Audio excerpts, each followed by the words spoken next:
Hey everyone, OzSwanton007 here to do some more pay-per-view reviews. Starting off my 2000 year, I've sort of done a WrestleMania beforehand because it's fresh in my mind. Just thought I'd get it done, especially because it's a WrestleMania. So here we go. I'm just going to start with the Royal Rumble 2002. It started with a WWF Tag Team Championship match between Spike Dudley and Tazz versus the Dudley Boyz. This was a good match to kick off the pay-per-view. It had good action, but it was just a little too short. Tazz and Spike retained the titles as Tazz and Devon, as Tazz gets Devon to tap to the Tazz mission. 1.5 stars. Next match, an IC title match between Edge and William Regal. This feud continued for way too long. It went for nearly 3 months. The match was slow and boring. The only real good spot was when Edge gave Regal a DDT on the outside of the apron. Regal wins the title after he hits Edge with his brass knuckles. 2.5 stars. This IC title reign for Edge is sort of the beginning to his huge push for the main event, which fell short because of injury. Okay, next match. WWF Women's Championship match between Trish Stratus and Jazz. Trish retains the title here with the Stratus faction. Definitely the worst match of the night, but better than last year's Royal Rumble match between Chyna and Ivory. Next match. Oh wait, sorry, 1.5 stars for that one. Next match. A street fight between Vince McMahon and Ric Flair. This match was about what I expected between these two. There was a lot of brawling and a lot of blood. There was a funny spot where Vince takes Flair's daughter's camera and takes a picture of himself with the bloody Flair. Flair wins when Vince taps to the figure 4 leg lock. An undisputed WWF Championship match between Chris Jericho and The Rock. This was a very underrated match. Not a lot is heard about this match. It was very entertaining and fast-paced. The crowd was really into this match. A lot of close falls incurred in this match. The best spot of the match was when The Rock bottoms Y2J from one announcer's table to the next. Jericho retains the title with help of Lance Storm, Christian, Nick Patrick from the top turnbuckle. Now, the main event, and what it always is the Royal Rumble match, and everybody knows who wins the 2002 Rumble match. But let's keep going. The Rumble match was a pretty decent match, but it was really predictable. Goldust Val Venus, the Godfather, Mr. Perfect, returned to the WWE in this match. There were some good spots in this match, including Maven eliminating The Undertaker, which was preceded by The Undertaker beating Maven all over the arena and finally putting his head through a glass popcorn machine. The confrontation between Steve Austin and Triple H was very intense. One of the surprises was Mr. Perfect making it to the Final Four. Triple H wins by clotheslining Kurt Angle over the top rope. With this, Triple H gets an automatic spot in the main event at WrestleMania 18 for the Undisputed title. Unfortunately, everybody knew this would happen. Really. He was supposed to return the last pay-per-view, do something cool, but he didn't. So, he won it. Royal Rumble match gave a 3 3/4. Overall, I gave the pay-per-view a 7.75 out of 10. Probably one of the better ones of the year from what I've watched so far. Next pay-per-view. No Way Out 2002. The pay-per-view starts off with a bullshit promo from the NWO asking for a chance to prove themselves and sucking up to the crowd. The crowd was really mixed with their cheers, with their pops. Sorry. The first then we got off with the first match, a tag team Turmoil match. They started tag team Turmoil. The tag team Turmoil match started off the evening's in-ring product, and for the time given, it was alright.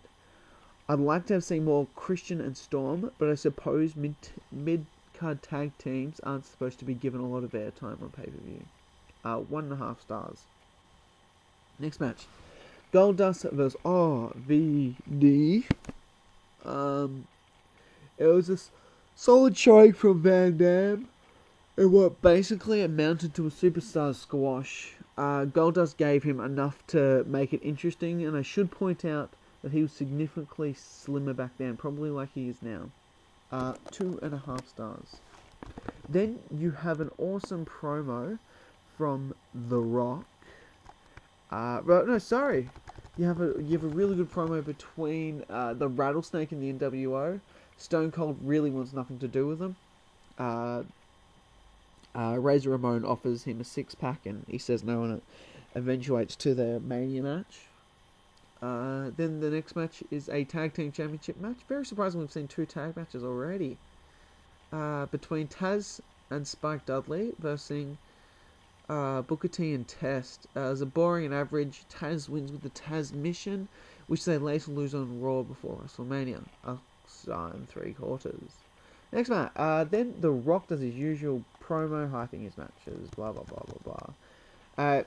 The IC title match for the night was a brass knuckles on a pole match between Will Regal and Edge.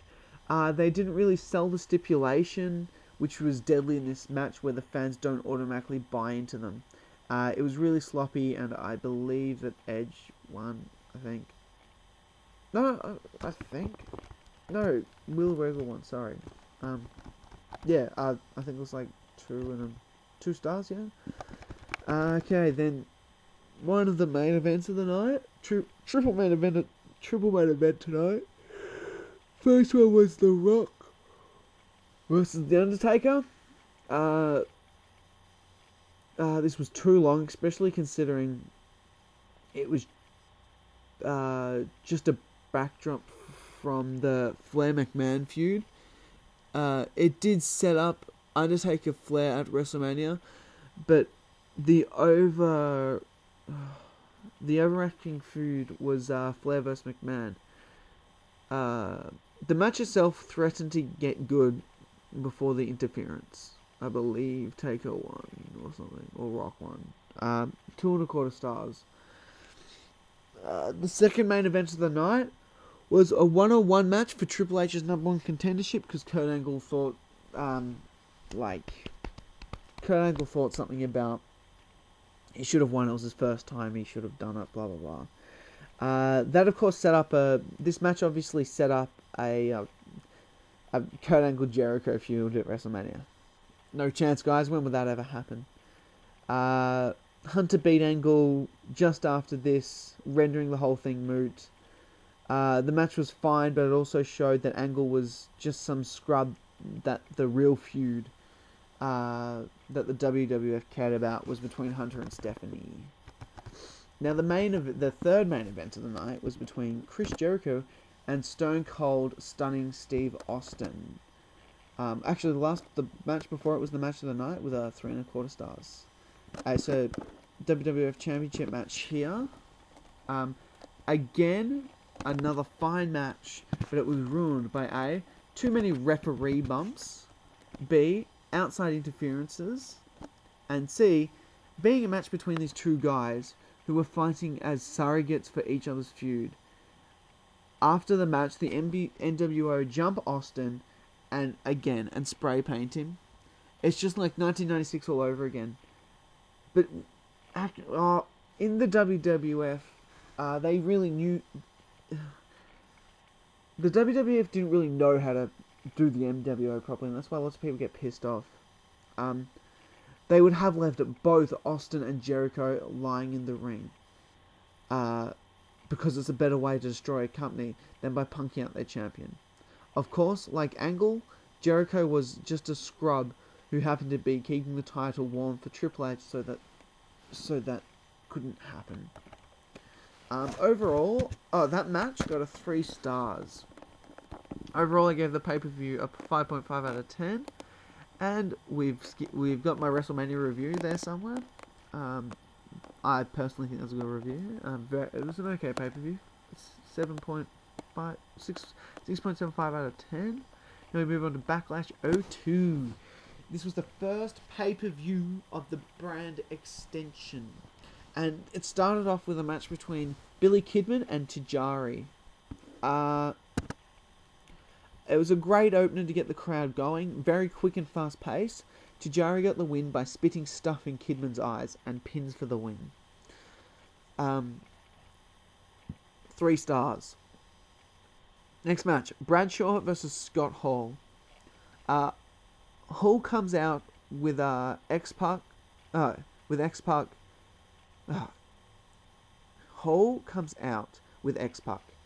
X-Pac has Kane's mask on. X-Pac then goes for Bradshaw and Farouk and comes out for the save. This was a slugfest, which was fine when Bradshaw was doing the slugging. Scott Hall's tank was empty. Scott won with hands on the tights. Half star. Sorry for that match. That was a terrible review. There was an encounter between Vince and Flair. Then there was a women's title match between Jazz and Trish Stratus. This was right around the time when people started recognizing that Trish was maturing as a wrestler. Trish got attacked before the match by Molly Holly. Jazz won with an STF in an okay match. 1.5 stars. Then we've got the Brock Lesnar pay-per-view debut with Brock Lesnar versus Jeffrey Nero Hardy. Before this match, Lesnar gave an F5 to Matt on the steel entrance on a Raw. This match was really what was expected. A complete and utter demoralization of Jeff Hardy. 1 star. Then we had one of Edge's best matches, probably his best match since being a singles competitor, when he versed Kurt Angle. Angle won it with an angle slam after he hit himself in the head with it. After he hit himself in the chair by accident. 4 stars. After that, Jericho comes out and cuts a promo about how he's had nothing to do after all of the history he's created, and now he wants a match. Then a confrontation between Flair and The Undertaker. The next match of the night was a WWE Intercontinental Championship match between Rob Van Dam and Eddie Guerrero. Eddie is back now, and he's a lot bigger than before. I believe Eddie wins in a 3.5... No, Van Dam wins in a 3.5 star match. Then we have the first main event of the night between Undertaker and Stone Cold with Ric Flair as the special guest referee. Too much time on this match. Austin grabbed the chair, but Taker's boots it back in his face for the win. Austin's foot was on the rope, but Flair didn't see it. That would eventually lead to Flair's heel turn and a summer worth of horrible booking. The NWO added nothing to the match other than standing around. The match started out okay, but once they tried to wrestle instead of brawl, it turned into a car wreck. And that's just not entertaining. 1 3/4 stars. Then, as a break in between the two matches, we had a WWE Tag Title match between Billy and Chuck and Maven and El Slow. This was a terrible match, and it was used as a filler. It was terrible and pointless. 0.5 star. Next match, the WWF Championship match between Triple H and Hulk Hogan. Another shit main event. Too much time. This was the most uneventful main event I have ever watched. These two did jack shit in the ring, and Matt wrestled the whole time until the end. Triple H had the whole match planned out, but the problem was that